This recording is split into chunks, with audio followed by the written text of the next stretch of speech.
Ya puede, doctor Guido, abrir el micrófono, por favor. Ya está como confitrión. Perfecto, muchas gracias. Sí, estaba con problemas no podía abrir el micrófono, pero ahorita ya lo pude hacer. Muy amables, muchísimas gracias. Bueno, muchas gracias al SPAM por la invitación. Gracias a la doctora Evelina Entreado también por este espacio en el que me permite pues compartir estos temas tan importantes, ¿no? Para la administración pública de nuestro país especialmente. Y bueno, es una forma también de fortalecer capacidades, como siempre suelo decirlo. Me voy a permitir compartir la pantalla, por favor, para comenzar con la presentación. Permítame un segundo, por favor. Listo, y bueno, yo he tratado digamos, de unificar dos temas que son muy relevantes, como les decía, para nuestras administraciones públicas actuales, que son, por un lado, una idea, un esbozo de por dónde o hacia dónde debe ir la administración pública respecto al modelo de gestión que está implementándose hoy en día, que es esto de la gobernanza. Y la gobernanza, desde diferentes perspectivas, también está ganando como diferentes aplicaciones, por decirlo así, ¿no? Entonces, algunos hablan, por ejemplo, de la gobernanza colaborativa. Hay trabajos muy interesantes por ahí en el mundo anglosajón y también, por ejemplo, en el CLAD y en otras organizaciones internacionales. Y la gobernanza robusta, que es algo que también a mí, digamos, me parece interesante poder manifestarles en este momento, porque es un recuento de las mejores prácticas, por decirlo así, de todas las otras, de todos los otros modelos de gestión pública, ¿no? Y cómo esto lo podemos apalancar o nos puede servir de base, más bien dicho, para poder manejar de mejor manera la gestión pública, ¿no? Y yo creo que cuando hablamos de control de la gestión, indefectiblemente estamos hablando de planificación, de una planificación estratégica, pero además inteligente, ¿no? Porque ahora no es que solamente esté de moda la palabra inteligente por el tema de la IA, sino que realmente con los avances que hemos tenido, pues cada vez apuntamos más hacia una administración pública inteligente como tal, ¿no? Y finalmente, siempre dejo un paraguas también ahí sobre la mesa sobre el tema de cómo apalancamos el tema de la gobernanza, porque la gobernanza puede ser muy amplia, pero hay cómo lo materializamos. Y esto es normalmente a través de algo que creo que está también muy de moda, pero lamentablemente también muy golpeado últimamente, que es el gobierno y el Estado abierto, ¿no? Entonces, estos tres momentos vamos a tener en nuestra presentación. Vamos a comenzar un poco justamente hablando de la gobernanza robusta, ¿no?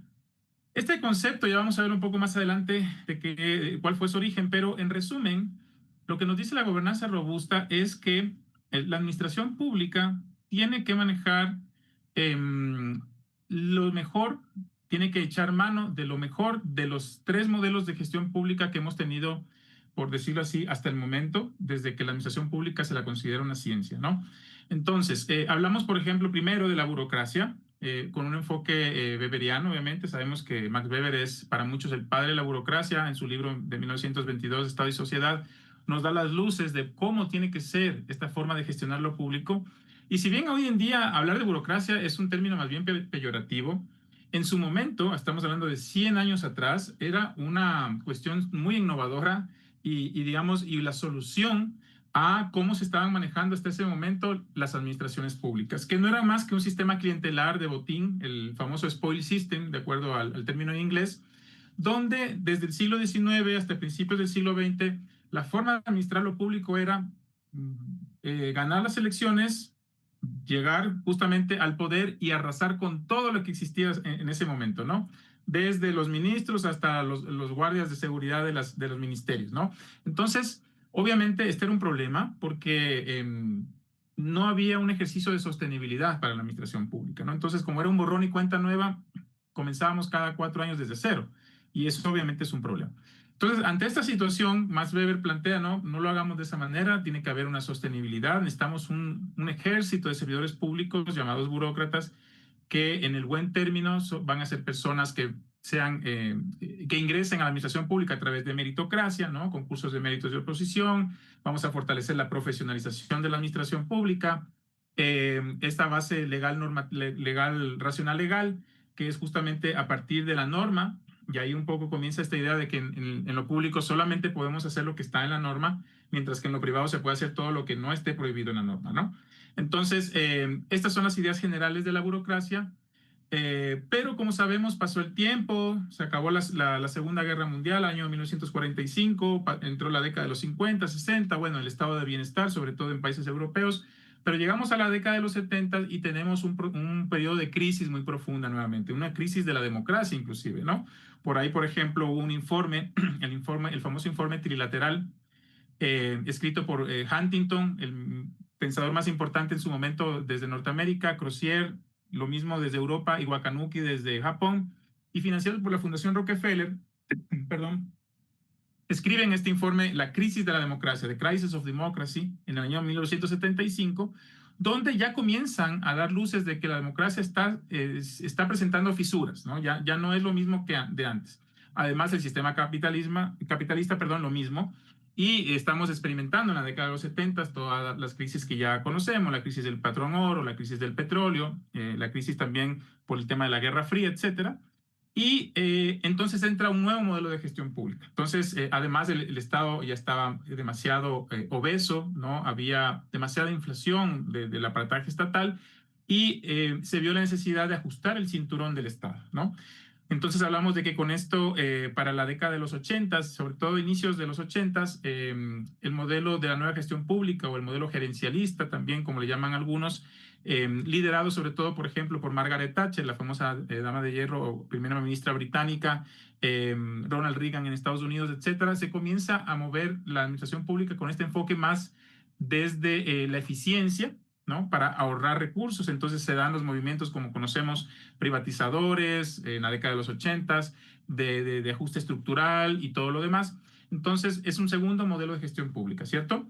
Y el tercero, resulta que también se presenta ante las deficiencias que ya estaba mostrando la nueva gestión pública. Entonces hablamos del modelo de gobernanza que toma fuerza sobre todo desde la segunda mitad del siglo, de la década de los 90, hace 30 años, justamente tratando de dar respuesta a esas falencias que estaba presentando la nueva gestión pública. Está bien, podemos ganar en eficiencia, podemos hacer un Estado más pequeño y solamente no tan interventor, sino más regulador, pero el problema de fondo que estaba dejando la nueva gestión pública era que había perdido esa noción de equidad, de redistribución de la riqueza que debe tener también el Estado, ¿no? De sentar lo que dice Amartya Sen, las capacidades, las libertades de poder generar un proyecto de vida y diseñarlo y poder realizarlo, ¿no? Entonces, a partir de eso surge la gobernanza que pone a la ciudadanía en el centro de la gestión pública, ¿no? Entonces, la gobernanza, conocido como este gobierno en red, o donde todos hacemos todo, ¿no? Entonces, arrimar el hombro, no solamente los actores estatales, sino también sociedad civil, academia, sector privado. Y ahí se presenta este tercer modelo de gestión, ¿no? Es el que nos rige actualmente. Y yo he puesto este ejemplo de este caballero aquí en la foto, donde justamente tenemos los tres elementos de la gobernanza robusta. La burocracia, pensando que la buena práctica que nos deja es justamente esta seguridad jurídica, esta certeza de que yo como ciudadano puedo acudir y hacer un trámite y va a haber una relación impersonal donde no importa quién vaya, a todos nos van a atender igual y que además quienes trabajan en el sector público accedieron por un tema meritocrático y no por un tema dedocrático, ¿no? Y toda esta seguridad que nos da pues el sistema burocrático reflejado en la leva, ¿no? En el traje elegante, pero también la nueva gestión pública reflejada en el cinturón. Como sabíamos o como mencionábamos, ya esto es porque obviamente el manejo eficiente se hizo preponderante respecto a este modelo. Y finalmente la gobernanza vista desde los zapatos deportivos, ¿no? Es decir, es necesario tener una leva, la burocracia, es necesario ponernos un cinturón, ajustarnos un poco el presupuesto, pero sobre todo es necesario estar ligeros para poder atender las necesidades de la ciudadanía, ¿no? Entonces, esto es un poco en resumen lo que conocemos como gobernanza robusta. ¿Quién nos la plantea? Bueno, resulta que hace unos 5 o 6 años, en plena pandemia, año 2020, el profesor Carles Ramió, profesor español, nos dice, ¿no? Que justamente era un momento tan convulsivo, tan convulso, estamos en tiempos VICA, como sabemos, ¿no? Tiempos volátiles, inciertos, complicados, complejos y ambiguos, ¿no?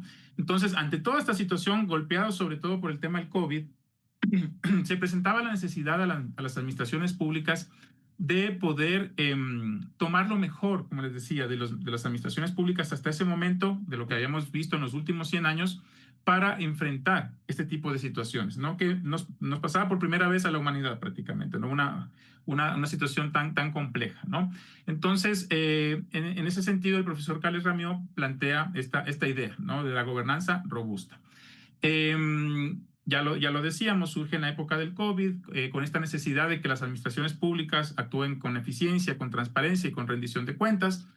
Y también hablamos de que es una evolución hacia la robustez, porque también coincide con el inicio de la gobernanza, decíamos finales de los 90, inicio de los 2000, con esta idea también de lo que va apareciendo a nivel social, conocido como los weak problems, respecto al término en inglés, o problemas enmarañados, problemas retorcidos, pero que pueden llegar a ser problemas malditos, ¿no?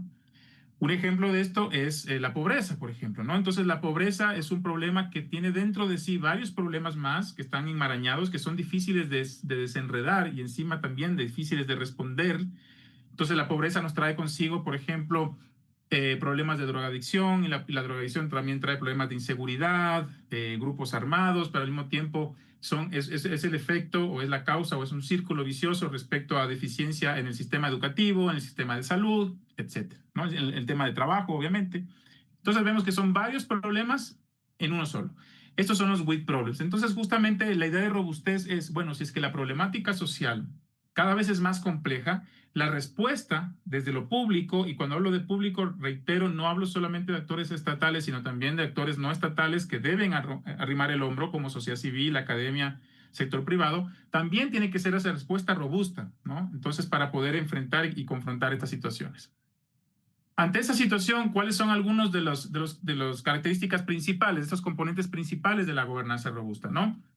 Hablamos, por ejemplo, de la resistencia, y este es un concepto que se puso a prueba, por decirlo así, en la época de COVID, ¿no? Resistir la administración, y mientras resiste, es decir, atiende esa situación coyuntural muy compleja que fue el COVID, también se sigue funcionando y sigue atendiendo lo demás, ¿no? Entonces fue ese desafío de, en el caso ecuatoriano, 15 de marzo del 2020, el gobierno nos manda a cerrar la LANFOR de lo público y de lo presencial, y abrir la LANFOR de la virtualidad. Ese rato comenzamos a improvisar, a ver cómo es que nos podemos reunir para seguir trabajando desde la casa, y se desarrollan todas estas plataformas, ¿no? Como Zoom, como Meet y como todas las demás. La resiliencia, esta capacidad que tienen los cuerpos o los organismos de volver a su estado natural, ¿no? A pesar de ser estrujados, golpeados, siguen estando o mantienen esa posibilidad de volver al estado natural, ¿no? Entonces, la resiliencia también es característica de esto. La anticipación, y es algo que también nos tocó aprender con creces, digamos, con sudor y lágrimas en el momento del COVID. ¿Cuánta gente no se nos fue, digamos, familias, amigos cercanos, ¿no? Entonces, ante esta situación, digamos, aprendimos a la fuerza a que la próxima tenemos que anticiparnos, no tenemos que esperar que nos lleguen ese tipo de situaciones.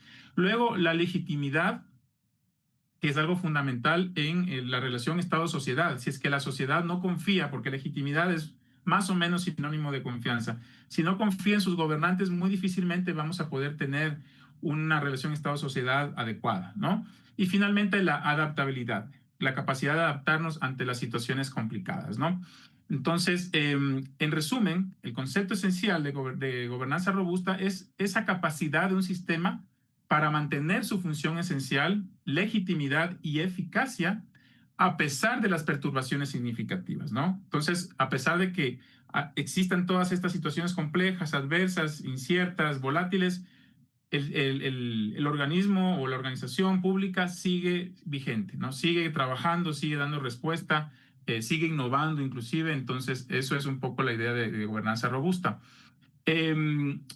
Algunos elementos claves es, bueno, revisar el marco legal e institucional. Tenemos que considerar tener leyes claras y aplicables, que tengamos instituciones independientes, una división de poderes efectiva, y es algo que lamentablemente tenemos que evaluar todos los días en nuestros países, no solamente en Ecuador, sino en todos los países de la región, si contamos con estas condiciones elementales para tener una gobernanza robusta, ¿no? Posiblemente nos preguntemos y no tengamos una respuesta clara, ¿no? Hay independencia de poderes. Existe esto que nos dice Montesquieu de los checks and balance o de los frenos y contrapesos que debe haber entre las funciones del Estado. Normalmente son tres, pero sabemos que en Ecuador tenemos cinco. Entonces, hay que consultar eso, ¿no? Hay que preguntarnos eso. Pero además también tenemos que contar con transparencia, rendición de cuentas y participación ciudadana. Y aquí vamos a ir conectando a la última parte que luego vamos también a reiterar, que son los principios, estos que acabo de mencionar: transparencia, rendición de cuentas, participación ciudadana, los principios del gobierno y Estado abierto, ¿no? Esta forma de materializar la gobernanza. Entonces, es indispensable para poder contar con una ciudadanía activa, eh, resiliente, digamos, proactiva, etcétera, contar con información pública, ¿no? Si es que no existe información pública, la ciudadanía no puede hacer nada al respecto. Entonces, ese es un elemento fundamental para poder avanzar con lo demás, ¿no? Ahora, algunas buenas prácticas a nivel internacional. Esto es algo que ya se viene trabajando, la gobernanza robusta en países, sobre todo de primer mundo. En el caso de Suiza, por ejemplo, ellos tienen ya desde hace algunas décadas un modelo de democracia directa muy, muy avanzado. Si ustedes pueden y quieren un poco profundizar sobre esto, ellos tienen al año por lo menos 4 elecciones. O sea, el tema de referéndums es continuo. Cada 3 meses prácticamente están haciendo referéndums para un montón de cosas, ¿no? Entonces hay bastante, digamos, arraigado el sistema de democracia directa. Además, no tienen un presidente único, es un grupo de 7, como 7 primeros ministros, por decirlo así, o 7 ministros que van rotándose en el tiempo, que además cada uno de ellos son los ministros de los diferentes ministerios del Ejecutivo, y el primer ministro tiene igualdad de condiciones que los otros 6. Únicamente el plus del año en el que está, digamos, como primer ministro es que puede representar a Suiza en el exterior, ante organizaciones internacionales, ante eventos, etcétera. Pero es un sistema que a mí me parece que es muy interesante de profundizar y de estudiar, ¿no?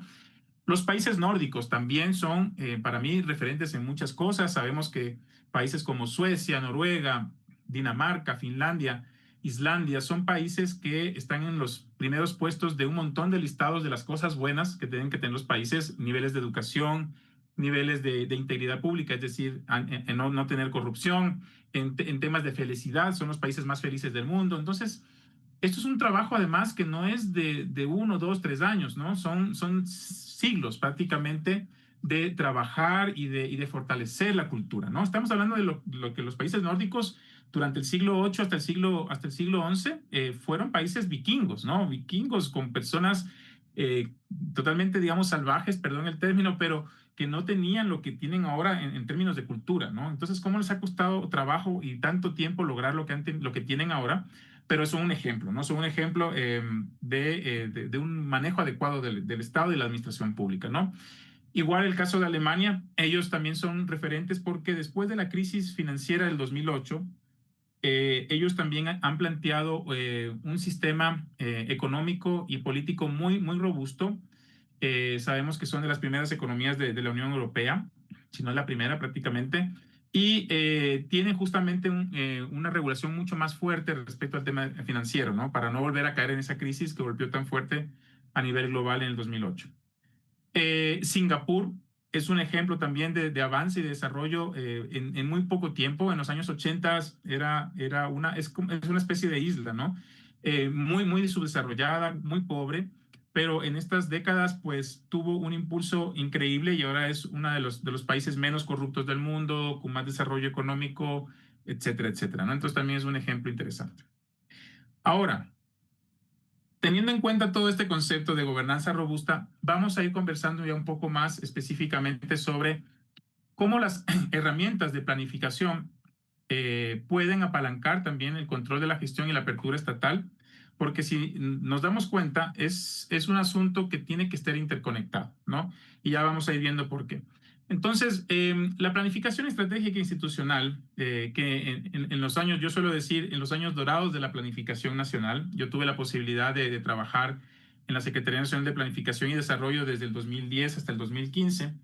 En ese entonces la planificación era otra cosa, ¿no? Entonces, a decir, y tenemos siempre unas anécdotas, los empladinos, nos decimos quienes trabajamos ahí, que en esa época, hablamos 2010 hasta el 2007, 2015, 2016, tener una reunión, una mesa de trabajo interinstitucional, por ejemplo, sin la presencia de las empleadas, no podía arrancar la reunión, ¿no?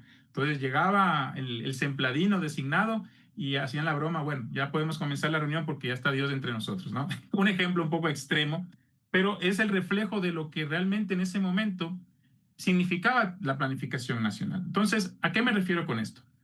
La planificación estratégica e institucional de las administraciones públicas tienen que responder, digamos, un nivel de mesoplanificación, por decirlo así, o planificación media. Hacia arriba, en este formato de cascada, responden a la planificación nacional, ¿no? Al Plan Nacional de Desarrollo, que nos habla la Constitución y el COPLAFIP. Pero a su vez, hacia arriba del Plan Nacional de Desarrollo, el país responde a un lineamiento global, ¿no? O por lo menos internacional, que como sabemos en nuestra región y en el mundo occidental está delineado actualmente por los famosos Objetivos de Desarrollo Sostenible, ¿no? Que les queda 4 años para cumplirse, pero lamentablemente la mayoría no lo va a lograr. Entonces vemos que es una planificación en cascada, ¿no? ODS a nivel internacional, luego tenemos el Plan Nacional de Desarrollo y las instituciones tienen que apalancarse de esto para tener una planificación estratégica institucional, ¿no? Aquí menciono muy rápidamente, aunque ustedes de pronto ya lo deben haber escuchado en otras asignaturas, el ciclo de la planificación, ¿no? Tenemos la formulación, la implementación y el seguimiento y evaluación, ¿no? Cuando hablamos de la formulación del plan, es ese proceso que contempla primero generar un diagnóstico, un análisis de la realidad. A mí me gusta todavía mucho, aunque muchos dicen que ya está pasado de moda, plantearnos un análisis FODA, ¿no? Este famoso análisis de las fortalezas, oportunidades, debilidades y amenazas, es decir, lo bueno y lo malo que tiene la entidad hacia afuera y hacia adentro, para poder contemplar un diagnóstico inicial, ¿no? Y a partir de eso, pues se generan propuestas de acción orientadas a primero modificar ese entorno que queremos mejorar y luego ir identificando cuáles son esos objetivos y esas acciones que vamos a realizar, ¿no? Luego ya tenemos la implementación del plan, que es la ejecución de las acciones propuestas, y finalmente, y no menos importante, el proceso de seguimiento y evaluación. Tiene que ser o constituirse una verificación oportuna del cumplimiento, ¿no?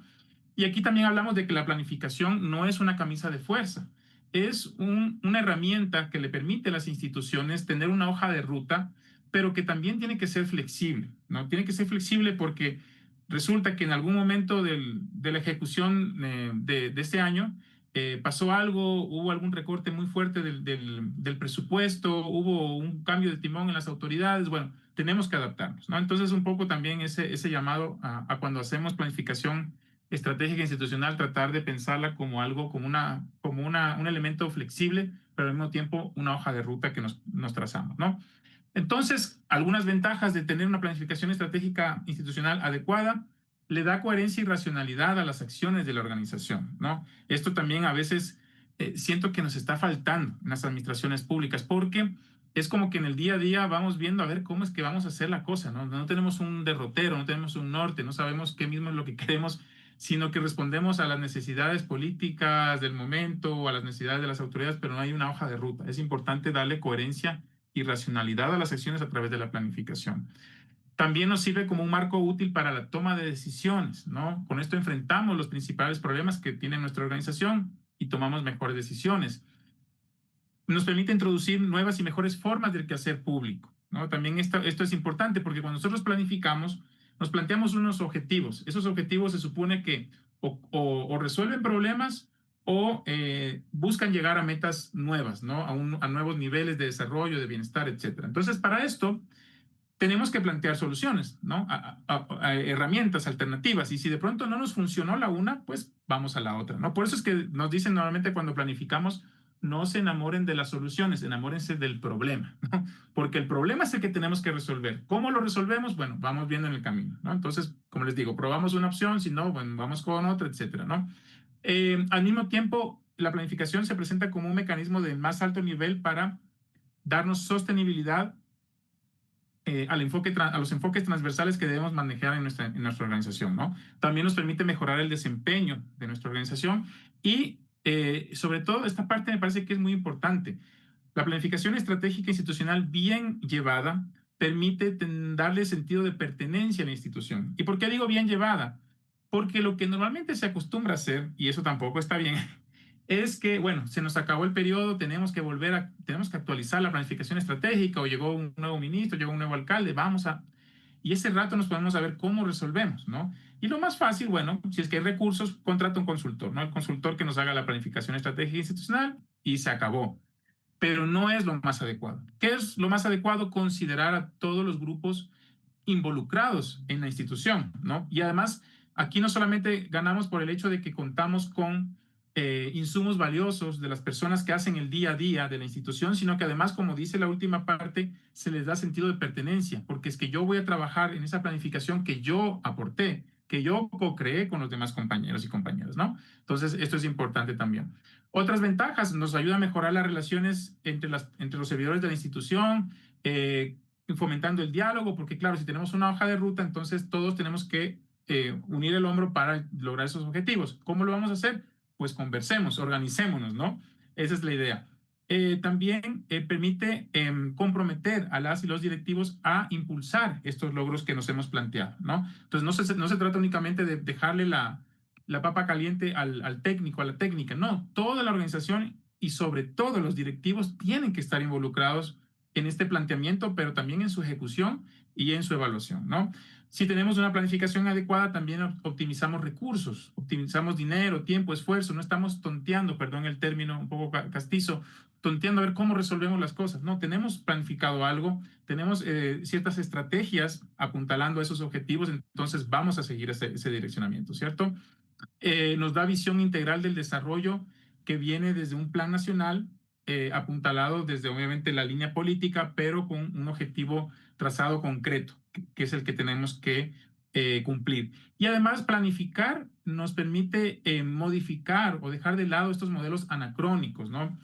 Estas formas, digamos, históricas de mantener injusticias, pobreza, desarraigo, desempoderamiento de segmentos significativos de la población y sobre todo de estos grupos excluidos históricamente, ¿no? Poblaciones, por ejemplo, pueblos y nacionalidades indígenas, personas con discapacidad, niños, niñas, adolescentes, no se les tiene en cuenta normalmente, pues nos permite involucrarles también, ¿no? Listo.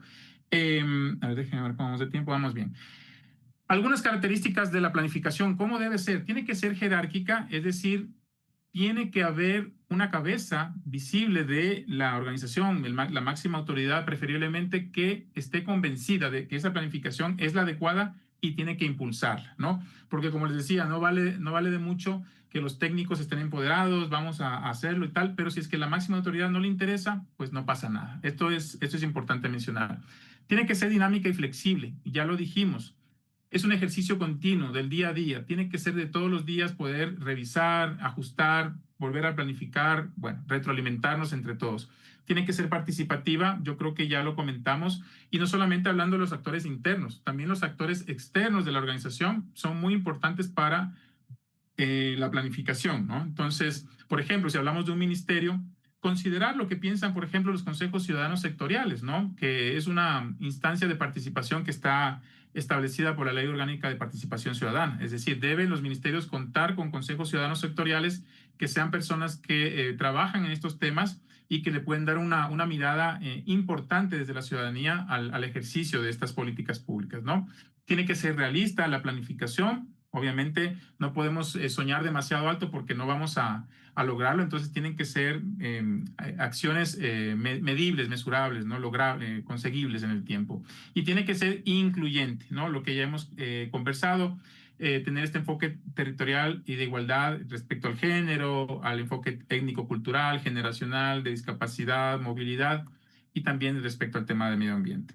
Aquí un poco el resumen de lo que ya lo habíamos venido conversando, cuál es esa estructura, desde dónde partimos respecto a la planificación y hacia dónde llegamos en lo más específico, ¿no? Entonces, a nivel nacional, aquí hacia arriba nos falta la parte internacional de los ODS y todo lo demás, pero tenemos nuestra constitución, por debajo ya está un poco la estrategia de largo plazo cuando tenemos, por ejemplo, un plan estratégico eléctrico al 2050, me invento.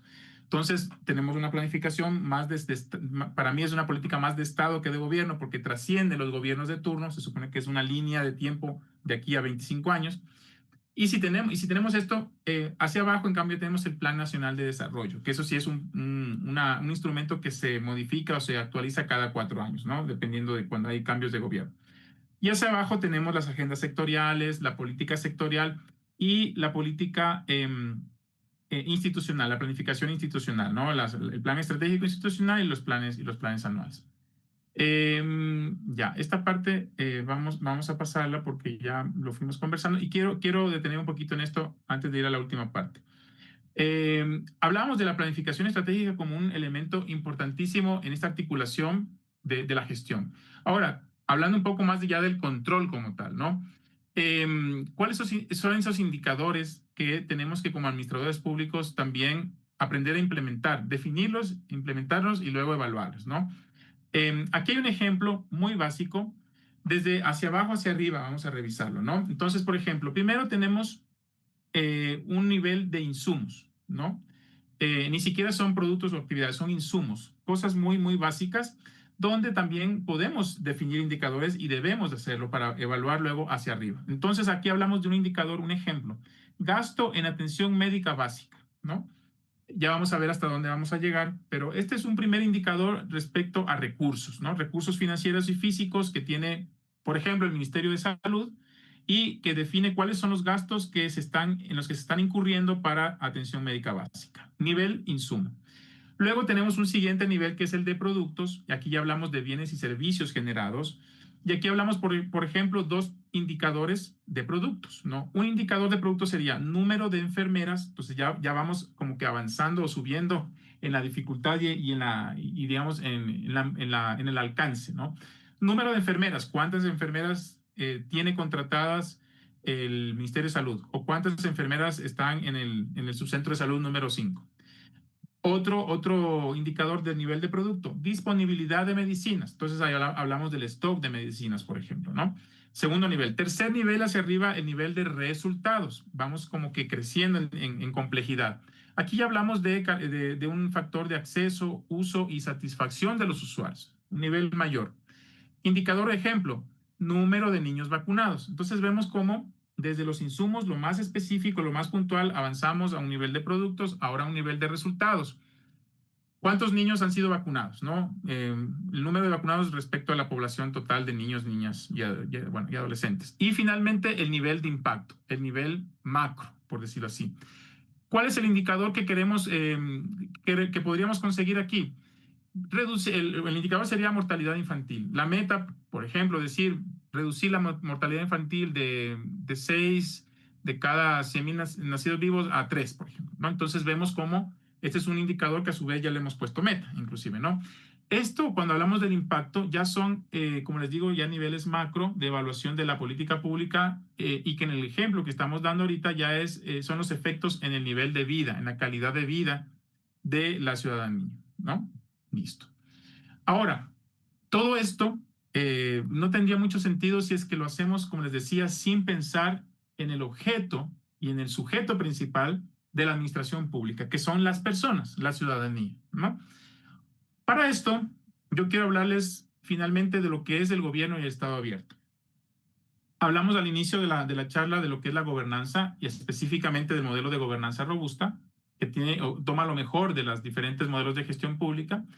Pero la gobernanza, la forma más práctica y más eficiente de materializarse es a través de lo que conocemos como gobierno Estado abierto. Ahora, voy a hacer un spoiler porque resulta que todo esto, digamos, ahorita vamos a hacer una revisión muy rápida de la historia, pero resulta que quien fundó la Alianza para Gobierno Abierto, que fueron los Estados Unidos hace 15 años en el gobierno de Barack Obama, hace unos meses en el gobierno actual de Trump, se salió de la Alianza para Gobierno Abierto. Entonces, son momentos complicados, no solamente, como le digo, en nuestra región, sino a nivel global, ¿no? Donde la democracia se está volviendo a poner a prueba. Nosotros muchas veces, de pronto, sí, unos 10 años atrás, era impensado vivir lo que estamos viviendo ahora, o sea, saber que la democracia está en riesgo, ¿no? Que los autoritarismos están en crecimiento a nivel global.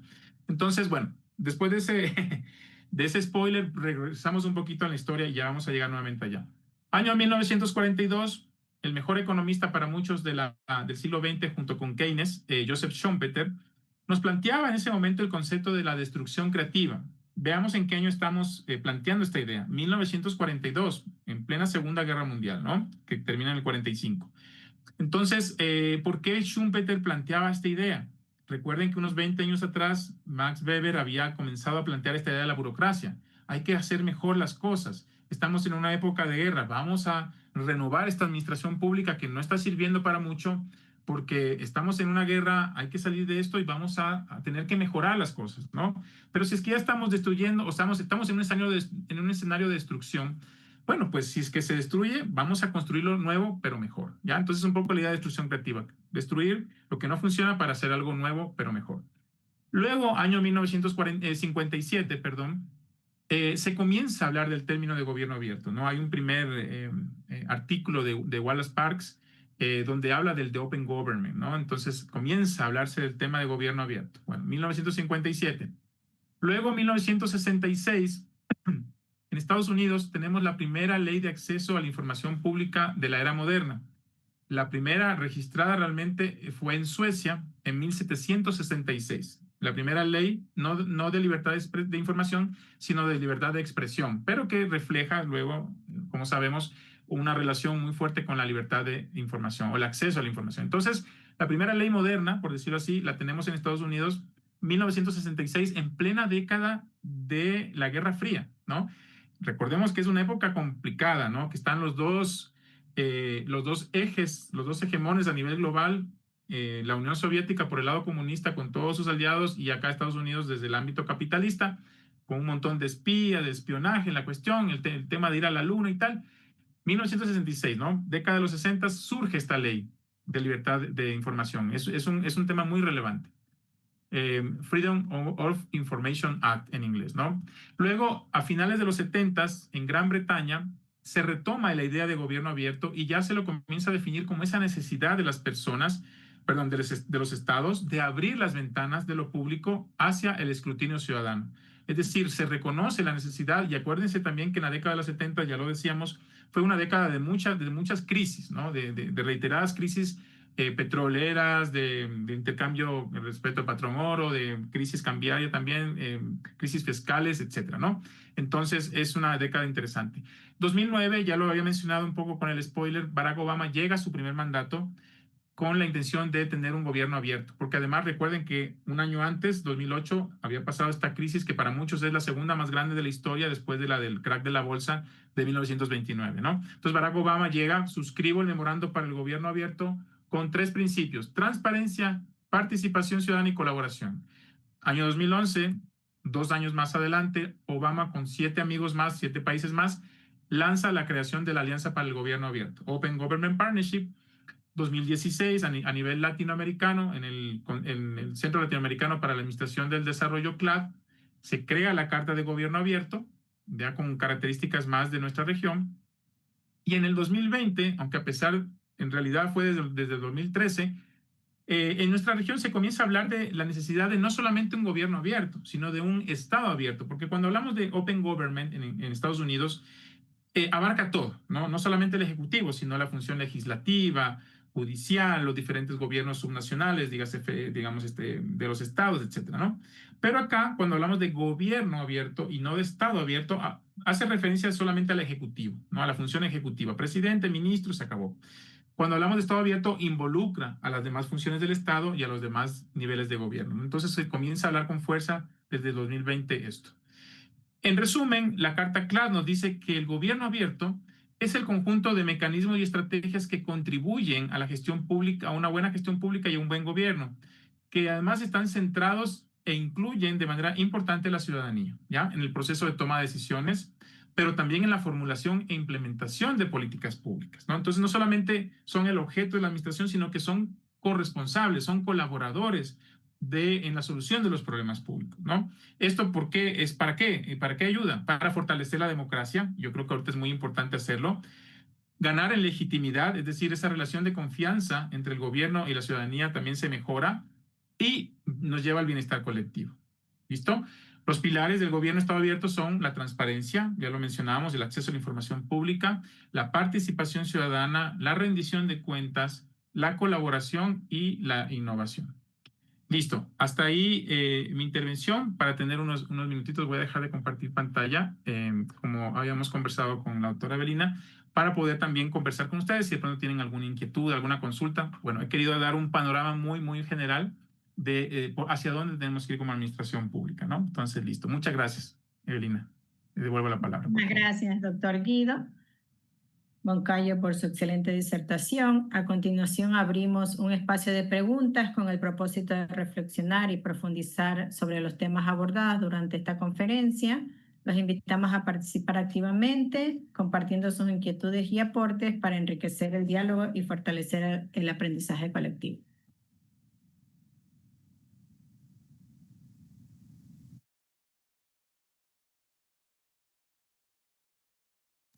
El estudiante Jorge Eduardo Tapia. Buenas noches, ¿cómo está, estimada profesora y compañeros? Al panelista, muchas gracias por compartirnos su conocimiento. Vemos un dominio total de la materia, sobre todo por haber sido parte de la planificación del país, ¿no? Nosotros vemos la actualidad, ¿no? Hemos estado analizando, por ejemplo, la FOIA, de Gran Bretaña, que obliga legalmente a los gobiernos a abrirse para poder tener una transparencia, ¿no? Entonces, Ecuador también vivió unas épocas de eso, donde nosotros teníamos todo el acceso a la información de gobierno abierto. Inclusive en la Constitución de la República se incorporó el tema de la rendición de cuentas, ¿no? Recién desde el 2008 hablamos de rendición de cuentas. Entonces, mi pregunta es la siguiente, ¿no? Nosotros actualmente vemos un gobierno que gobierna con decretos. Entonces, eso se ve que no hay planificación. ¿Cree usted que el país necesita recuperar una planificación estratégica fuerte con un verdadero modelo de gobierno abierto para fortalecer la gobernanza y la legitimidad del Estado? Esa es mi pregunta. Muchas gracias. Gracias también, Jorge Eduardo, por la consulta. Bueno, la verdad es que la experiencia nos indica, no sé si la voy a responder directamente a la consulta, pero quiero un poco hacer alusión a la experiencia, ¿no? La experiencia nos indica que normalmente los gobiernos más de corte progresista priorizan el elemento de planificación por sobre el elemento de las finanzas, ¿no? Finanzas públicas. Y lo contrario, cuando son gobiernos más de corte neoliberal, de derecha, priorizan más la parte financiera a la planificación. Y la evidencia histórica en nuestro país lo demuestra, ¿no? Cómo a partir del año 2004 se crea la Secretaría Nacional de Planificación y Desarrollo en el gobierno de Lucio Gutiérrez. Ojo que hasta yo pensaba que el que la había creado era Rafael Correa, pero no. Lo que hace Correa es fortalecer cuando él llega el tema de planificación y llegar al punto en el que yo les mencionaba un poco la preponderancia de esta instancia a nivel estatal, y cómo se fue mermando, lamentablemente, en el mismo gobierno de Correa, porque hay que ser objetivos, ¿no? Con el gobierno de Correa en los últimos años, desde el 2015, pero especialmente desde el 2016, porque él gobernó hasta el 17, comenzó el declive de la planificación en Ecuador. Entonces hubo el mandato de reducir al máximo las empleadas, que parece que ya se había engordado demasiado.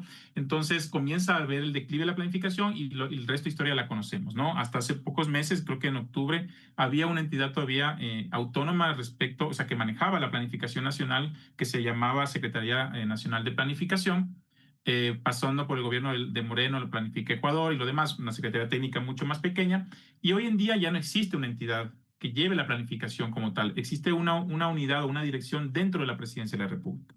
Entonces, como les digo, no quiero dar una respuesta que pueda sonar a política, porque no creo que es el espacio, pero sí veamos la evidencia, veamos los recorridos históricos que nos dejan más lecciones a veces, o a veces más preguntas que respuestas también. Pero lo importante de estos espacios, yo creo que más que resolver estas inquietudes, ¿no? La vamos a lograr, es tratar de preguntarnos de manera adecuada, ¿no?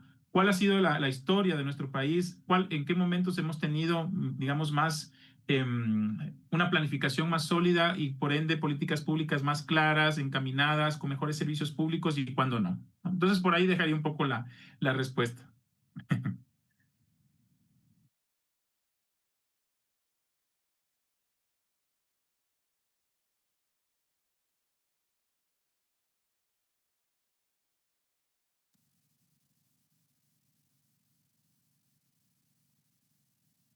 No sé si hay alguna otra inquietud por ahí, doctora Evelina.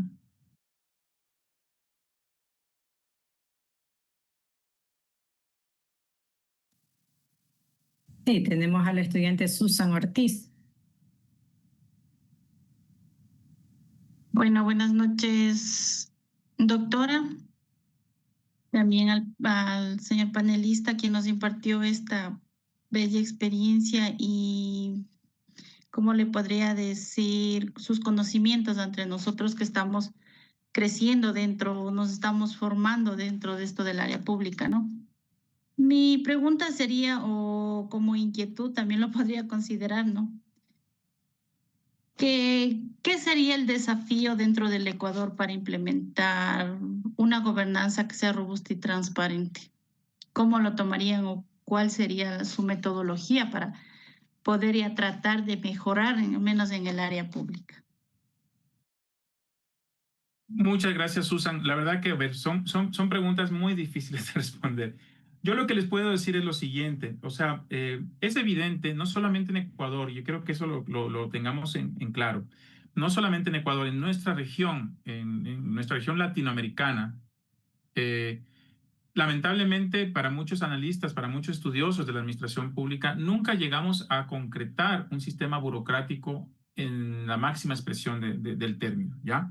¿A qué me refiero? Nunca tuvimos una burocracia real, completa, concreta, meritocrática, que realmente estuvo independiente o fue independiente de la política, ¿no? Porque supone que ese es uno de los conceptos importantes de la burocracia. Tiene que ser un servicio público autónomo y blindado de toda injerencia política. Y eso no lo hemos tenido y muy probablemente ya no lo tendremos en nuestra región. Algo que sí se concretó y sí se materializó en otros países, sobre todo del primer mundo, ¿no? Países europeos, Estados Unidos, ellos sí llegaron a tener una burocracia en todo el sentido de la palabra.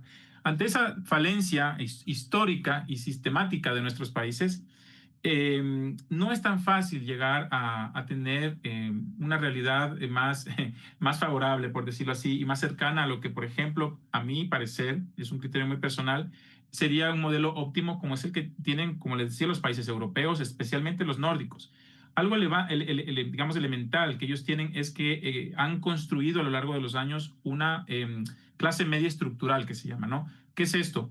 La mayoría de personas son, digamos, no son, digamos, hay muy pocas personas pobres realmente y muy pocas personas ricas. La mayoría son clase media. Es decir, tienen bienes, viven bien, viven tranquilos, en armonía con la naturaleza y son felices, ¿no? Entonces, eso acá también va a ser muy difícil lograr. Entonces, ¿cuál es la realidad? Más que darles una receta de por dónde buscar las soluciones, yo haría más bien un diagnóstico inicialmente. Las recetas posiblemente no las llegue a tener. Pero el diagnóstico es, lamentablemente, como les digo, al no tener una burocracia realmente instaurada y al tener un vaivén político tan marcado en nuestros países, y eso también el péndulo político, yo creo que ustedes lo evidencian, ¿no? O sea, tenemos extremas izquierdas, extremas derechas, y es el péndulo histórico de nuestros países. Es muy difícil lograr tener consensos a nivel país, ¿no? Estos contratos sociales que hay que renovar, con la mirada digamos, de Juan Jacobo Rousseau, ese contrato social que nos planteaba por allá en el siglo XVIII, lamentablemente en el siglo XIX ya no es una realidad en nuestros días. Tenemos un mundo digitalizado, un mundo que ha cambiado, que ha evolucionado. Hay nuevas formas de tratar de conseguir digamos, este contrato social, esta articulación entre todos y todas, hay que buscarlas, ¿no? Hay que buscarlas. Y lo único que diría para finalizar esta respuesta es, la respuesta normalmente está en las personas, en la ciudadanía, en la sociedad. El problema es que los gobiernos están muy ocupados en poco lograr lo que tienen en mente, no sé si bueno o malo, pero tienen esto y no escuchan mucho a las personas, ¿no? Porque como les decía, las personas tienen claro cuáles son los problemas que les aquejan y también tienen muchas veces claras las soluciones que deberían tomarse, ¿no? Eso, por ahí un poco dejo el esbozo de la respuesta. Muchas gracias. Muchas gracias. Continuamos con el estudiante andino Juan Sebastián. Sí, buenas noches, doctora, buenas noches, compañeros. Voy a ir directo al grano. Volviendo a la planificación estratégica institucional, ¿cómo se asegura el gobierno que la implementación se mantenga alineada al diagnóstico institucional? A ver, un poco retomando lo que había antes y lo que ahora se maneja. Cuando existía las EMPLADES, ¿no? Como les digo, porque ya comenzó a cambiar de nombre y un poco de alcance de sus competencias desde el 2017, sobre todo con el gobierno de Moreno, existía una estructura muy clara, muy marcada, respecto a esta cascada de la planificación, ¿no? Como les decía, Plan Nacional de Desarrollo, por ejemplo, me acuerdo, yo fui parte de la construcción del Plan 2013-2017, el famoso Plan Nacional del Buen Vivir, donde había una planificación muy marcada a nivel nacional, luego los planes estratégicos sectoriales también están muy bien definidos, y a partir de ahí nos anclábamos las instituciones, ¿no? Con la planificación estratégica institucional. Eso lamentablemente en los últimos años ya dejó de existir. Entonces, la evidencia ha mostrado que lo que pasa es que llega el gobierno de turno, los últimos gobiernos lo que han hecho es llegar, echar mano de las personas que un poco, digamos, tienen la expertise y la voluntad de colaborar en la elaboración de un plan nacional de desarrollo nuevo, pero se lo hace como que sobre la marcha, sin una planificación sectorial por encima, por ejemplo, que articule con el Plan Nacional de Desarrollo. Entonces, hay una construcción de la planificación nacional y por ende institucional muy deficiente últimamente, ¿no? Entonces, por eso es que, un poco tratando de responder a la consulta, primero el diagnóstico de pronto podría ser mejor aún, porque normalmente el diagnóstico también debe obedecer al entorno y lamentablemente el entorno y el contexto no ha sido favorable últimamente en el país. Y a pesar, y digamos, y aparte de que este diagnóstico no ha sido deficiente, luego la articulación con la planificación tampoco sigue respondiendo a una planificación realmente como tal. ¿Cuál es la evidencia que yo he podido un poco observar en las instituciones públicas con las que he tenido contacto últimamente? Existe una respuesta muy coyuntural, ¿ya? De las acciones, de las actividades en el día a día. Entonces llegó, por ejemplo, el ministro y dice, bueno, es que el presidente me dijo que hagamos tal cosa, entonces, y como decía nuevamente, no digo que sea bueno o sea malo lo que se quiere hacer. Yo no estoy para juzgar eso. Lo que estamos un poco es analizando la forma, ¿no? La metodología. Porque la planificación, si bien no es camisa de fuerza, tiene que ser una hoja de ruta. Y eso es lo que lamentablemente en los últimos años creo que se ha perdido.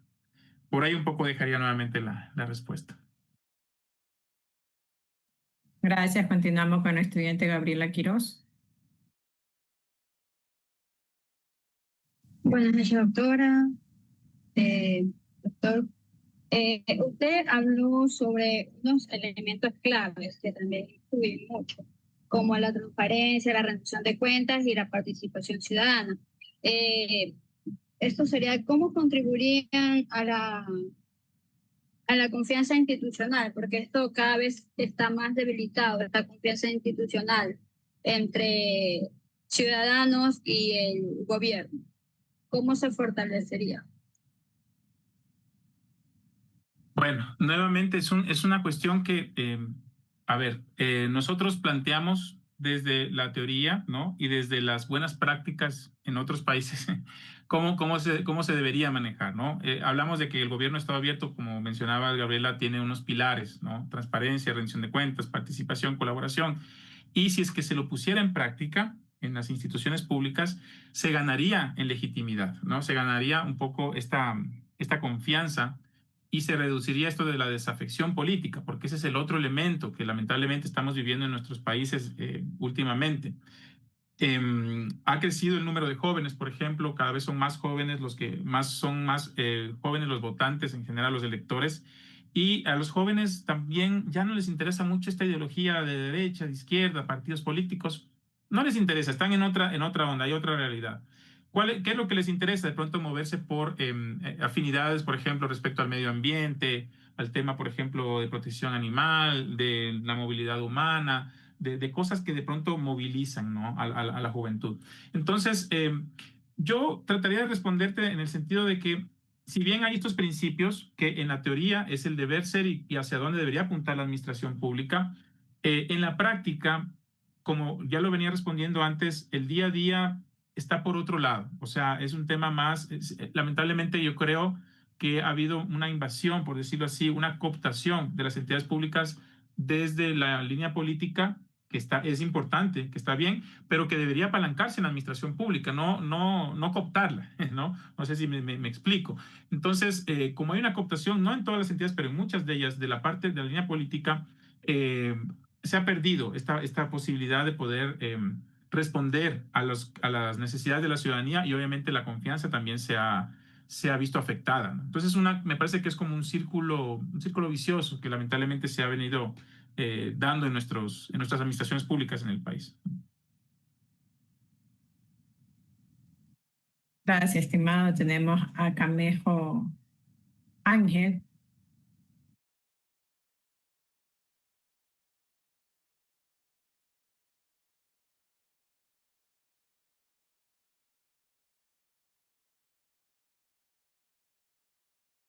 Ahí sí, habla, por favor, Ángel. Camejo, puede abrir el micrófono. Muchas gracias. Bueno, la explicación fue muy clara y aportó ideas importantes sobre lo que es la gobernanza robusta y el control de la gestión. Y bueno, con base a lo expuesto, sí quisiera hacer una pregunta. Se hablaron de lo que son los elementos de la gobernanza robusta, en los cuales se abordaban lo que es la burocracia, la nueva gestión pública y la gobernanza. En cuanto a este último elemento abordado, que es la gobernanza, me surge la siguiente pregunta. Dije, ¿cómo contribuyen la participación ciudadana, rendición de cuentas y liderazgo ético al fortalecimiento de una gobernanza robusta y qué impactos en este caso tienen estos elementos en la confianza y cumplimiento de objetivos institucionales? Bueno, me estoy sintiendo como en examen de fin de grado. Muchas gracias por la pregunta. De todas maneras, yo creo, querido Ángel, que más o menos ya hemos tratado de dar respuesta a esas inquietudes. Lo que hemos venido conversando es que la gobernanza como tal, el modelo de gobernanza, que es el que nos rige actualmente desde finales de los 90 para acá, sin este adjetivo de robusto, ¿no? Es la gobernanza como tal, es este gobierno en red, ¿no? Como les decía, todos hacemos todo. El tema de robusto, el plus que se le da a través de esta idea que desarrolla con fuerza, sobre todo Carles Ramió, el profesor español, es tomar lo mejor de las diferentes modelos de gestión pública. Entonces, tomar lo mejor de la burocracia, tomar lo mejor de la nueva gestión pública y tomar lo mejor de este mismo modelo de gobernanza como tal. Entonces, la gobernanza se apalanca o se materializa, a mi criterio, entre otras cosas, sobre todo en el modelo más conocido, digamos, más popularmente ejecutado, es el tema del gobierno Estado abierto. Y este modelo y esta herramienta, esta forma de gestionar lo público del Estado abierto se apalanca a su vez en los principios que ya hemos mencionado. Entonces, cuando existe un ejercicio real de hacer participar a las personas, de realmente tomar en cuenta su voz y no solamente legitimar, perdón, una decisión que ya está tomada y que queremos legitimar a través de un evento, ¿no? Un evento social donde le llamamos a la población, a la ciudadanía, queremos escuchar su voz, díganos qué opinan, formulamos ahí alguna encuesta, alguna cosa, y se legitimó lo que ya habíamos tomado antes. Esto no es participación, ¿no? Esto es un engaño a las personas, ¿no? Y lamentablemente son espacios que luego se queman. Ya las personas no te vuelven a participar si es que saben que les utilizaron, por decirlo así, ¿no? Entonces, aquí un poco la reflexión que yo dejaría, Ángel, es tratar de realmente, que sea realmente un modelo transparente, participativo, colaborativo, pero de verdad, no solamente sea un maquillaje, ¿no? Sino una fachada, sino que realmente el sentir del gobernante, el sentir digamos, del alcalde, del prefecto, etcétera, sea realmente de forma consciente apalancarse, ayudarse, dejarse ayudar por la ciudadanía para solventar los problemas públicos, ¿no? Y que no solamente sea, como te digo, un tema de campaña, un tema de un eslogan, de que sí, somos transparentes, somos participativos, pero no lo son, ¿ya? Entonces, por ahí iría un poco la forma de realmente poder lograrlo, ¿no? Muchas gracias. Continuamos con el estudiante Andrés Cuencarazo. Buenas tardes a todos, buenas tardes al señor panelista. Bueno, yo tengo muchísimas preguntas, ¿no? Pero porque me pareció muy interesante todos los guiños que dio desde la época de los 70, los 90, ¿no? Y yo pienso que la administración pública no, y voy a hacer un poco meterle un poquito de política, ¿no? Yo creo que en los países de Latinoamérica, como usted dijo, estamos muy difícil llegar a lo que hoy son los países nórdicos, ¿no? Que atienden el estado de bienestar, ¿no? Entonces, mi pregunta es, o mi razonamiento, ¿no es cierto? Bueno, yo pienso que hay un cambio de paradigma, ¿no? O sea, estamos saliendo de gobiernos que no han tenido los mejores resultados, ¿no? En los últimos años. Entonces, América Latina está dando este cambio de paradigma enfocados más a otras ideologías, ¿no? Y como usted dijo, enfocadas más a lo que es el capital y dejando un poco menos de lado la planificación, ¿no? Y enfocándose también en la seguridad y otras eh, y para fortalecer la economía de sus ciudadanos, ¿no? Y bueno, mi pregunta es, ¿cuáles usted considera que son los principales desafíos actuales, ¿no? Para equilibrar lo que es el control de la gestión pública, eh, con la garantía de que nosotros como ciudadanos tengamos el derecho de saber lo que se está haciendo, se está planificando, ¿no? Lo que se está controlando, eh, junto, que vaya de la mano con la gobernanza robusta, ¿no? Esa sería una pregunta. Y otra, ¿cree que el cambio de paradigma va a causar algún resultado? ¿Llegaremos algún rato con estos gobiernos de derecha tal vez a ser como los países nórdicos, ¿no? Bueno, interesante igual Andrés la consulta. Yo respecto a la primera consulta lo que te diría es, no depende mucho de nosotros. Estamos aquí en un espacio académico, ¿no? Estamos estudiantes, docentes, tratando de un poco buscar opciones para mejorar la calidad de vida de las personas, pero realmente no depende mucho de nosotros lo que podamos hacer ya a nivel político. Eso ya es ámbito de otros actores. Pero lo que sí podemos hacer es justamente tener estos espacios, ¿no? Yo aquí siempre cuando hay alguna clase en la que estamos enseñando sobre gobierno Estado abierto, me gusta reflexionar sobre el hecho de que ustedes estén aprendiendo, estén reflexionando sobre estos temas, ya suma mucho, ¿no? Y suma mucho porque en el futuro, o ya de pronto actualmente, ya muchos de ustedes trabajan para el sector público, para el servicio público, y la idea es generar gestores de cambio, lo que se llama, ¿no? Personas que son convencidos de que hay que dar un vuelco, de que hay que mejorar y de que hay que servir a lo público y no servirse de lo público, que es lo que lamentablemente hacen los políticos. Muchos de ellos, no todos, ¿no? Se sirven de lo público y no sirven al público, ¿no? Entonces, esa es una primera situación. Somos corresponsables. Tenemos que buscar sumar, dar un granito de arena para poder mejorar la situación del país, la calidad de vida, el bienestar de las personas, ¿no? Y respecto a la otra pregunta, mira, no es fácil, no es fácil llegar a lo que hacen ya o lo que tienen ya los países nórdicos. Yo, como les decía, ese es un proceso que ellos han tenido de siglos, ¿no? Hasta el siglo XI fueron vikingos, yo les decía. Entonces ya es una cuestión de que llevan por lo menos 1000 años trabajando en su comportamiento, en su cultura, etcétera, ¿no? Pero nuevamente hago el llamado a tener estas iniciativas de cambiar la cultura, la sociedad. Yo ahí pongo, por ejemplo, yo viví, bueno, mi mamá es colombiana, yo viví muchos años en Colombia, 12 años, sobre todo en los 90s, y mientras yo vivía allá, había un alcalde en Bogotá, no sé si ustedes lo han escuchado, pero para mí es un referente que se llama Antanas Mocus. Él fue alcalde de Bogotá durante 2 periodos, del 95 al 97 y del 2001 al 2003, 2004, por ahí. Y para muchos es un loco, él es filósofo, tiene origen europeo, lituano creo, es filósofo, matemático, rector de la Universidad Nacional de Colombia, una de las más importantes de la región y tal. Y en su metodología, en su metodología un poco o su pedagogía de hacer política, usaba mucho justamente algo que a mí me encanta también, que es el tema de las ciencias del comportamiento, ¿no? ¿Cómo podemos apalancarnos en esta idea de que las personas cuando tomamos decisiones, lo hacemos a partir de sesgos, de creencias preconcebidas, de un entorno, de un contexto? Entonces, a través de pequeñas acciones, y yo les invito a que puedan estudiar un poco más sobre el tema de ciencias del comportamiento, podemos hacer ciudad, podemos generar cultura ciudadana. Por ejemplo, lo que él hacía, algo muy sencillo, hacía que gente se disfrace de mimos y con unas tarjetitas así como tipo árbitro, así como roja o amarilla, iba por las calles. Entonces, si algún peatón no cruzaba por la acera, le sacaba la tarjeta roja. O si algún conductor se paraba el semáforo sobre el paso cebra, tarjeta roja, ¿no? O si alguien botaba la basura en la calle, tarjeta roja. Entonces, lo que hizo en los 90s para mí fue espectacular, porque él comenzó a partir de este ejercicio de cultura ciudadana a cambiar la actitud de las personas, ¿no? Bogotá era una ciudad muy, muy violenta, con mucha inseguridad, con mucho crimen, y a partir de este ejercicio de cultura ciudadana comenzaron a reducirse los niveles de criminalidad y de incrementarse los niveles de bienestar de las personas, ¿no?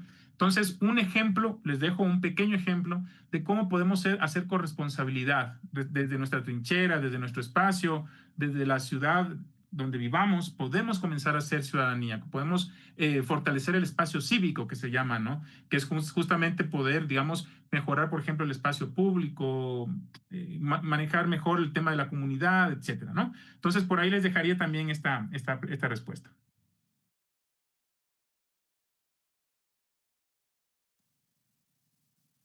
Para finalizar esta masterclass, expresamos nuestros sinceros agradecimientos a nuestro conferencista, el doctor Guido Moncayo, por compartir sus conocimientos, experiencias y valiosos aportes en torno a la conferencia, gobernanza robusta y control de gestión.